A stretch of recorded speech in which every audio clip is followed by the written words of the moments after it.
So last week we talked about the Federal Reserve System, the Board of Governors, and then Federal Reserve Banks, the 12 of them, and then the Federal Open Market Committee. And this week we're talking about how the money creation works and how we can create more money in the economy, or we can contract the economy through drawing money out of the economy. So just to recap, what does the open market operations entail? This is the Federal Reserve website. They basically say that the purchase and sale of securities in the open market by the central bank, and that is one of the ways that open market committee implements monetary policy set by the Board of Governors. So individual banks, their job are to clear checks, so check clearing, creating new currency, sort of mint operations. So withdraw any currency that is old and torn and damaged. They also make loans to banks, and one of the things is actually one of their jobs is of our interest for this week. Individual Federal Reserve banks make discount loans to banks. So they actually allow banks to have access to the discount window. And this is rather important for this week's discussion. Individual Feds also evaluate any sort of mergers and or acquisitions between the banks within their region. They keep auditing financial audit. They also collect statistical data on among their commercial banks in their region, and they help shape the monetary policy and help the Board of Governors and the overall Fed to implement that policy, and also connect the Federal Reserve System with the local businesses, local economy, and local commercial banks. So within the money supply, so I think we close this one. So within the money supply, we have four players, and I'll go through that each one. So to begin with, we never actually talk about printing money. That's so primitive. It's basically just saying that the old money gets old, so the central bank prints money, banknotes, and that's very, very small fraction of the total money that we're talking about. So we have the central bank, that's the Federal Reserve System. Then we have the commercial banks. And I guess at this point, I need to extend that to include credit unions and any sort of financial institution that's allowed to collect deposits. So perhaps I should say deposit collecting institutions. And then we have the actual depositors. So you and I, retail, and obviously the fourth player in the money creation system is the borrowers, and these can be corporations, businesses, individual, even the credit cards. So we all need the four of these so that the money can be created.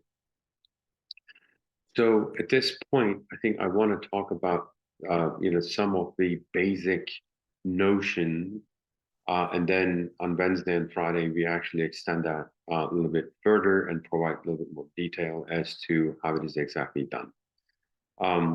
So the money supply is the total amount of money that we have in circulation, right? And this actually includes the banknotes and the coins and every balance that we have in the bank account. Now, you have to understand that we have a fractional banking, which means that not all the money is available upon request. Meaning, so let's say that you have $1 million in a checking account and you go to the bank and you say, I want my $1 million. They will be able to provide it to you. Probably will ask a couple of days to get the money, the cash in order. But if you wanted to just wire transfer it, I don't think that it will be a problem. However, if 10, 15, 100,000 of you who have balances of a little over $1 million want their money on the very same day, well, for a regional bank, that might constitute a problem. So, we have two problems with this actually. Number one, we talked about how the asset structure and the liability structure of banks have a ultimate maturity mismatch, where the bank simply won't be able to pay out short-term deposits like checking account or savings account upon demand, because most of that money is lended out as mortgages or car finances or long-term loans. So the savings usually notorious they have short-term, and the loans notorious they have long-term. So you have a maturity mismatch. But we also have the fractional banking in which the bank actually lends more money than they have. And therefore, this creates the problem of bank not having the ability to actually pay out all the deposit all at once. In fact, the system is actually designed based on this. We assume that when a bank uh, gives out a credit, the money does not leave the system per se, meaning the money actually, the money that's actually lent stays within the monetary system. So what do we mean by that? We'll explain in a minute. We have three monetary measures of money supply, and the first one is the monetary base, and then the M1, and then the M2. These are considered to be the basic of the money supply that we have in the macro economy. Obviously, we have M3 and M4, but which I'm going to talk about in a minute. But we focus on the monetary base, especially, and then the M1 and M2 for money creation or money supply process. But something to keep in mind, all through this discussion is the notion of fractional banking, that the banks will simply not have the money that that they all lent out, or the money that they all have as deposits all at once at the same time. And also, we have to understand that the banks may actually need assistance time to time when there is more demand to pay out deposits, and they may try to have their own resources. They may try to borrow these daily needs from other financial institutions. We talked about how LIBOR works and overnight markets. However, once they actually cannot find anything to meet their daily need for a payout, then they may have to resort to the discount window provided by the central bank. We kept referring to it as the lender of last resort. The central banks usually discourage this. It's not a good banking practice. However, if you are in a situation where you've tried everything, you went to your correspondent banks, try to borrow from them, but they were all either in the same place with you, needed money, or that they didn't have credit lines available for you, and therefore you were not able to borrow. And then you are out of options. Then the Fed window, the discount window, is available to you through the local Federal Reserve banks.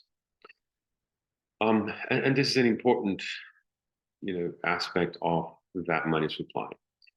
Another point that you have to keep in mind is one of the operations of, or the open market operations of the Federal Reserve is through buying and selling securities with the individual commercial banks, or I should again say deposit collecting institutions. So, because these include credit unions and bank-like institutions. So, one of the ways that the Fed does this, which I guess is now time to talk about, is what we refer to as repurchase agreements. So when a commercial bank has in their either reserves or in their account with the Fed, US Treasuries, and the Fed wants to, or within their portfolio, they have US Treasuries, and they need overnight funding. So again, let's just say that a bank has US Treasuries in their holding, and they need overnight funding. Now, obviously, they can sell these treasuries and liquidate them and get cash. However, from one day to the next, when they buy it back, the price might be significantly different, especially nowadays when the Fed is increasing interest rates so much. Just the other day, Fed said, just for the last 2 days, Fed said that they are not planning to increase interest rates for a while, and all of a sudden, the 10-year yield went from 5% to 4.6%. I mean, for a bank who needed money for those 2 days, they lost arm and leg. So, and there are also tax implications. When a bank sells a U.S. Treasury and just for an overnight need and buys them back the next day, you literally are doing almost like a day trading, and therefore the tax implications can be quite burdensome for financial institutions. So one of the ways that came about is what they call a repurchase agreement, which simply means that the bank will sell their treasuries only to promise to buy back, and it is referred to as repurchase agreement. So you're selling the treasuries, and then you're saying, I promise to buy them back tomorrow because you just need an overnight funding. So when we talk about the Federal Open Market Committee operations, we usually do not mean the repo or the repurchase agreements, or it could be just the other way around, inverse repo operations. We usually mean the actual security buys or security sells of the Federal Reserve from the deposit institutions. And that is an integral part of the money supply. So another point that we all need to remember is that the deposit institutions are required to set aside reserves for the deposits that they collect. Now, different countries have different regulations as to how much, and the Federal Reserve has set required rates for these reserve requirements.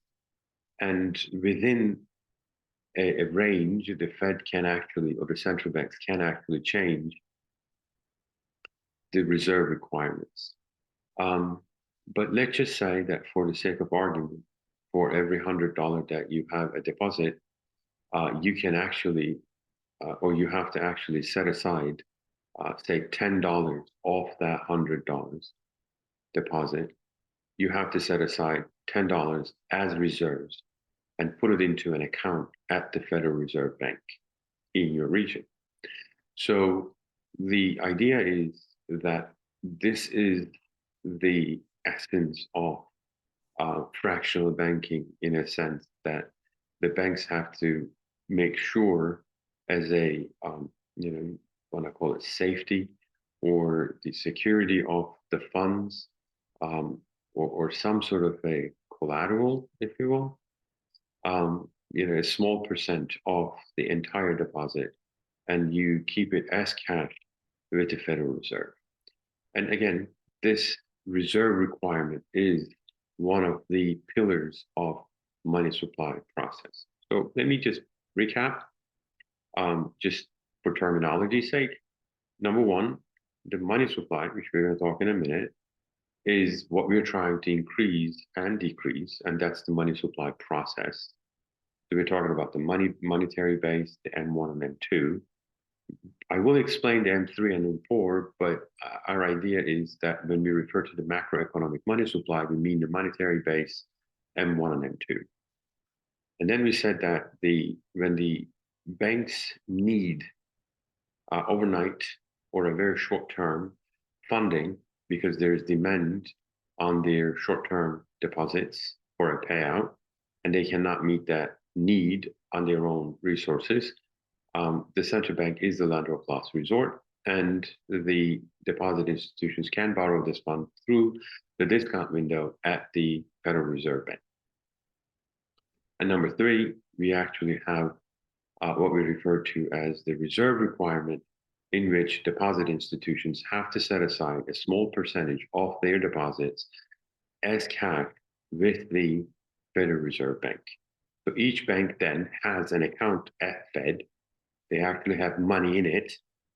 And with that money, we refer to as reserve, um, or that money is a small percentage of the total deposits that the bank has. So let's go through. What does the monetary base mean? The monetary base is the sum of currency in circulation and the reserve balances, right? So from a Fed perspective, you have bank number one, bank number two, bank number three, bank number four, bank number five, and so on. So all of these, when you add them up, and then the currency in circulation, that's the monetary base. Now, we as Fed has ability to control the monetary base because we set the reserve requirement. So if we increase the reserve requirement, our monetary base will go up. If we decrease the reserve requirement, then our monetary base will go down. However, you have to understand that the banks do not have to have the exact amount in the account at Fed. Just as we as individuals have a checking account and we need to have X amount of dollars so our banks doesn't charge fees and stuff, the individual commercial banks, deposit institutions, they actually keep funds in their account with the Fed, and almost most of the time, the amount will be the required reserve amount. However, they can actually choose to hold more money in those accounts as voluntary excess. Now, obviously, you don't earn interest. So as a bank, you are motivated to keep the basic bare minimum in that account that you're required to because of the reserve requirement. However, there is no rule that says that you cannot keep more than what you're supposed to. Therefore, the monetary base, while the Fed has complete control over increasing it and decreasing it, they simply do not have complete control over the reserve balances because the banks are allowed to keep excess reserves in their account with the Fed. And that's actually an important detail because that way the Fed can actually implement policy to increase the money supply and decrease the money supply, but they cannot actually make banks to create money as much as Fed requires them to. I mean, there is no actual requirement per se. So it's a process.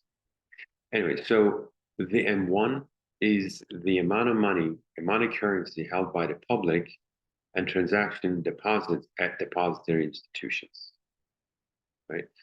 So these are, again, like it says commercial banks, savings and loan associations, credit unions, and etc. This is literally the banknotes that we're talking about, the coins, the currency held by the public. The money that you have in your wallet, and then the deposits at depository institutions. But notice this word, it says transaction deposits. So these are at will, short-term checking or savings account. You are looking at liquid funds. So we go from M1, the most liquid, and the M2, and the M3, and M4. But again, our focus is for now monetary base, the sum of currency in circulation and reserve balances, and then the M1, which is the actual cash, and the transaction deposits at the deposit institutions. And then M2, it actually includes the M1 plus the savings deposit, small denomination time deposits. And I think the distinction is anything less than $100,000, retail money market funds, and etc. So this is the definition of the M2. M2 is M1 plus small denomination, short-term time deposits, and we are looking at anything less than $100,000. So what would be, again, for our purposes, this is it. right, for money creation, money supply process, this is it. However, because we already talked about M1 and M2, let's talk about what's M3. So this is the Federal Reserve Bank of Richmond, and according to them, there's actually M0. Right, so the M0 is often referred to as the monetary base, right? So M0, M1, M2, M3. So, but we refer to it, different Fed referred to it as a monetary base. They didn't say M0. M1 is defined as the sum of currency circulation, demand deposits as commercial banks. So they call this a demand deposit, checking and savings accounts that you can actually withdraw at will, liquid deposits, right? Narrow money. And then M2 is everything M plus savings and time deposits under $100,000. But now M3, which again, just for our curiosity, because in the money supply, we're talking about the monetary base M1 and M2, and that's it. But for our curiosity, M3 is everything in M2 plus larger time deposits and institutional money market funds. So these are, one bank holding an account with the other bank, the correspondent reserves, correspondent accounts, and the not the reserve funds, but the banks actually keep at each other and other institutions for longer periods of time than the at-will funding, right? All right, so this is the Federal Reserve Bank of St. Louis. You see how each individual Federal Reserve banks provide us with different helpful information. So how do we control the supply of money? And there's the explanation of, the M1 and then monetary base. So you see how they're saying that the Fed has essentially complete control over the size of the monetary base. This is through changing the reserve requirements for the deposit institutions, and through that, they actually have complete control over the size of the monetary base. However, they cannot control the excess reserves, and therefore they do not have complete control over the money supply process. Meaning they could require banks to keep more money because of the reserve, but they cannot prohibit banks from keeping more than they're required to. And if they do so, then the money supply process is actually hampered. So let's talk about how we create money, and then we'll talk about a little bit more as to some details of it, perhaps on Wednesday and Friday. So let's type this down, just very simply. So we can have two objectives. One, we may want to expand the money supply, right? Or we may want to contract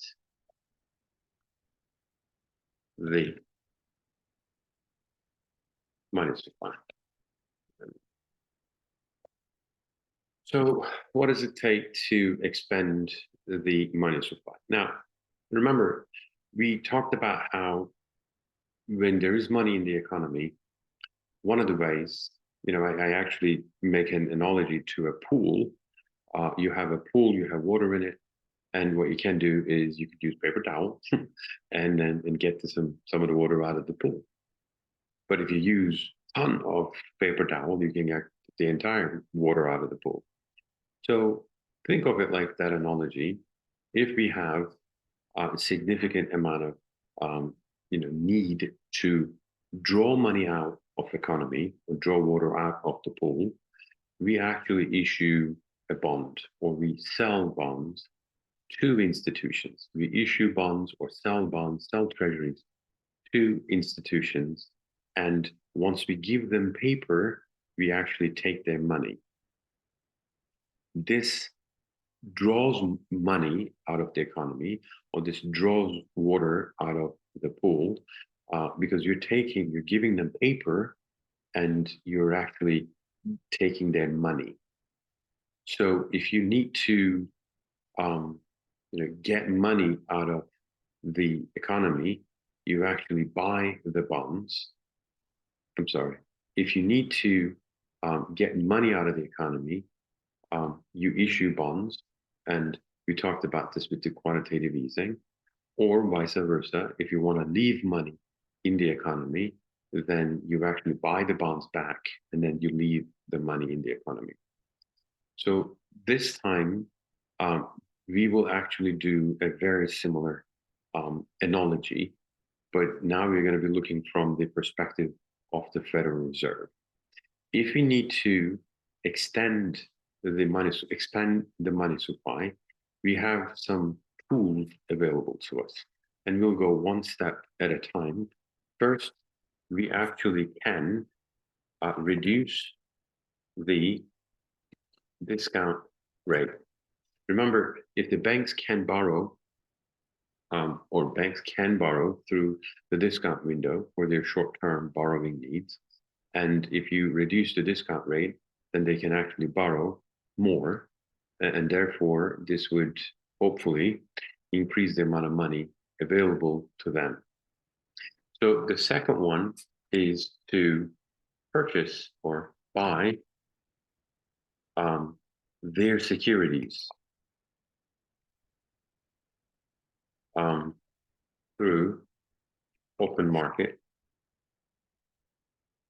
ops operations, right? So just as we talked about the quantitative easing, if we want to leave more money in the economy, we buy securities and we leave money instead. And so we will buy securities, treasuries, through open market operations, which hopefully will lead to expansion of the money supply. And notice I said hopefully, because the process is, we'll go through one step at a time, but the process has multiple players, and only one of them is the Fed, and then you have the commercial banks or deposit institutions, and then you have the depositors, and then you have the actual borrowers. And at any point in time, if, say, for instance, depositors just don't want to spend it, or if the borrowers don't want to borrow, then your process of money supply creation or expansion stops or stops short. So, like I said, this is with the wishful thinking that the whole process will run through and the money supply will be extended. And then number three, what they can do is they can actually lower the reserve requirements. I mean, think of it like this. If for each $100 of deposit, they have to set aside $10 of reserves, then they have $90 left to loan out. However, if the reserve requirement is, say, 5%, that of the $100 that they collected, only $5 has to go to the reserve, and they have $95 to lend out. Just to show this to you visually, right? So if the deposit and then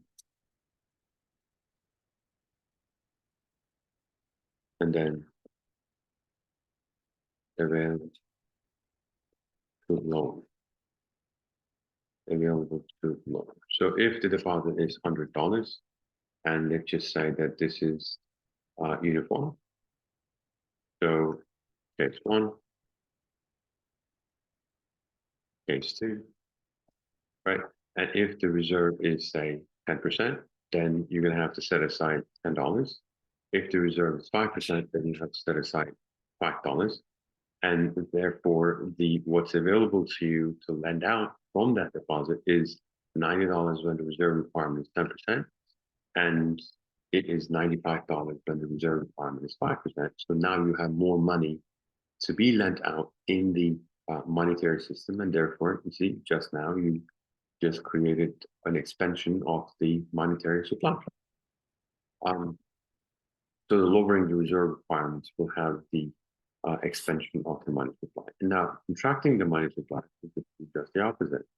What we can do is we'll increase the discount rate,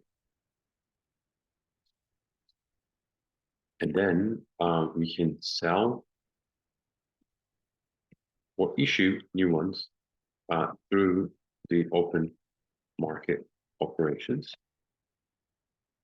or and we can increase the reserve requirement. So yeah, and that's it. So we actually now have the expansion of the monetary supply, and then we have the contraction of the money supply. So we'll go through with this on Wednesday, and then we'll talk about how, I really don't want to go into the T accounts.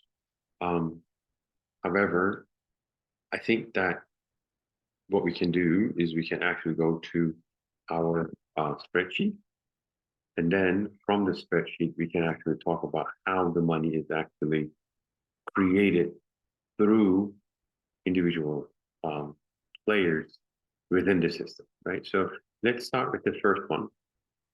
Let's just say that we are talking about the central bank, or let's just say Fed, although this is actually quite universal, so maybe we should just say central bank. Now, in the central bank, we are going to have obviously the assets and liabilities.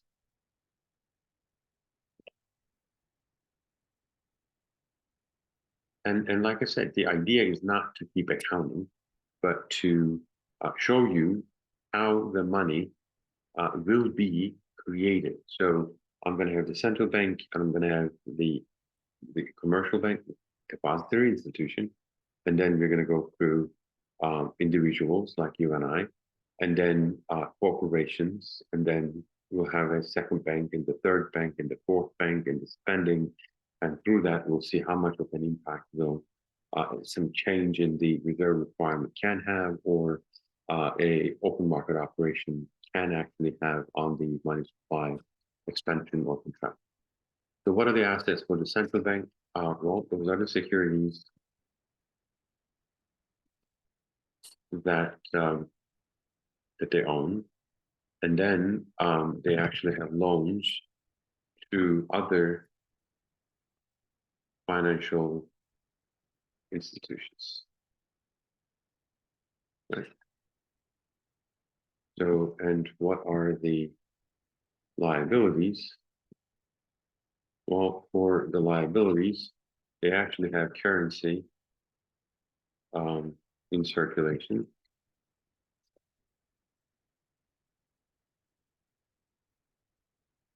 And then they have the reserves by deposit institutions. I mean, just as any other bank, any deposit at a central bank is a liability. And obviously, general public cannot have accounts with the Fed. The only institutions who can have an account at the Federal Reserve are other deposit institutions. And those deposit accounts are liabilities for the central bank. So the reserves can actually have excess reserves. So it's not just required reserves by deposit insurance, it's the required reserves plus the excess reserve. So I guess that's it for today. On Wednesday, we are going to start talking about I'm going to keep it as it is. So we're going to continue with this. We will talk about how, what if we were to, just go back? What if we were to reduce the discount rate? What happens? What if we were to, especially this, buy securities through open market operation? What will happen in terms of these accounts? And then what if we were to sell securities through open market operations, and what would happen? And then we'll go through the steps of actual expansion and contraction of the money supply. So for today, that's it. Thank you so much for working with me. I really appreciate you guys. And if you have any questions, please do ask. And thank you so much. Have a great day.